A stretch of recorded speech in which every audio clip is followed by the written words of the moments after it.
አረረ መኪና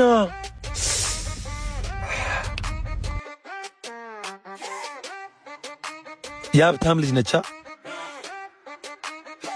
ለዛውም አትነካ። እንደኔ አይነቱ ደፋር ስለጠፋ ነው። ለምኑ? ለመንካት ምረጥ። ማን ይሻላል እንዴ? ዶሮዋ ማለች እንዴ? ሁል ጊዜ ነው። ስማኝ፣ እንቁላሉን መብላት ከፈለክ ለዶሮዋ የምትሰጠውን ማወቅ አለብን። ካንተ ለነሱ ምን ይሰጣል? በዚህ ጋር ነው። አየሽ፣ እኔ ትክክል ነበርኩኝ። የኃላፊዎቹ ቢሮ የት ነበር? በዚህ ጋር። አንተ በዚህ ውሰደኝ። ልጁ ሌባ ነገር ነው መሰለኝ።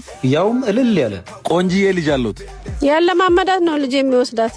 እኔም በጣም ጎበዝ ነኝ። ና እንመለስ። ለምን? እናቴ እንዳይሰርቃት ነው። በምኑ? በትምህርት ቤታችን አስተማሪያችን ብቻ ነበር የሚበልጠኝ። እንዳለመታደል ሆኖ የዘንድሮ ማትሪክ ብቻ ነው የጣለው። ሆኖም ወርሊንግ ኮሌጅ 12ኛ ክፍል ውጤት ያልመጣላቸውን ተማሪዎች የሪሚዲያል ፕሮግራሙን በተለየ መልኩ ሀገራችን ውስጥ ባልተለመዱ ኮርሶች ሊሰጥ መሆኑን ሰምቼ እዛ ገብቻለሁ። ትልቅ ሰው አይሰርቅም። እና ከማን ነው የሚሰርቀው? እንዳንቺ አይነቱን ነው የሚሰርቀው። ቦርሳሽን ሊያዝልሽ። ሌላ ሰለጥኑም ልጄ አላቸው። የሪሚዲያል ኮርስን እኛ ጋር ለሚወስዱ ተማሪዎች የአይኤልቲኤስ ኮርስን ጨምሮ በኢንተርናሽናል መምህሮች የሚሰጡ ግራፊክስ ዲዛይኒንግ፣ ዲጂታል ማርኬቲንግ፣ ኢንቴሪየር ዲዛይን፣ ሴልስ፣ ዌብ ዲዛይን፣ ሳይበር ሴኪሪቲን ጨምሮ መርጦ የሚማሩት ፍሪ ኮርሶች ናቸው። ለመመዝገብ የኔ ቲክታክ ባዮ ላይ ያለውን ሊንክ ተጠቀሙ። ምን አሰልጣኝ ነበረ የፈለጉት እርሶ? መንጃ ፍቃድ